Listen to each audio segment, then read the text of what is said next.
আরে আমরা তো এখানে শয়তান টাকলা ম্যান আর আমরা এখানে স্পিড গোকু সবাই রয়েছে। আমি প্রথমে যাব। আরে এখন আমার শক্তিকে বৃদ্ধি করে তোদেরকে থাপ্পড় মারবো। আরে গাইস এটা কোথায় পাঠিয়ে দিল? আরে গাইস এরপরে আমি যাব এবং তোদেরকে একদম উড়িয়ে দিব। আরে এই তো এবার আমি রওনা দিয়েছি। আরে তোদেরকে উড়িয়ে দিব ইয়ালি ডিসুম। আরে আমি তো কিছুই করতে পারলাম না, এখন তোকে ছাড়বো না। আরে যতই করো তাল বাহানা, যতই করো কান্না, তোকে কিছুই করবো না, তুই চলে যা। ওকে ঠিক আছে, এবার আমি চলে যাচ্ছি। এখন তোদেরকে একদম ছিঁড়ে ফেলে দিব। আরে গাইস এই তো আমি 17টাকে কিল করে দিয়েছি। এখন ইয়াহু, এখন এরপর আমি যাব তোদেরকে শিক্ষা দিতে। এই তো আমি যাচ্ছি ইয়ালি ডিসুম। আরে গাইস দেখো আমি তো 12টাকে কিল করে দিয়েছি। অনেক মজা লাগছে। এরপরে আমি গোকু, আমি তো সবচেয়ে বেশি শক্তিশালী ইয়ালিহু, আমার শক্তি বৃদ্ধি করেছি। এখন তো তোদেরকে ছাড়বো না।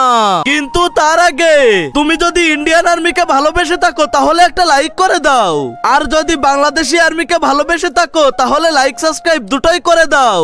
আরে এখন তো তোদেরকে ছিঁড়ে ফেলাইছি, সবাই লাইক সাবস্ক্রাইব করো।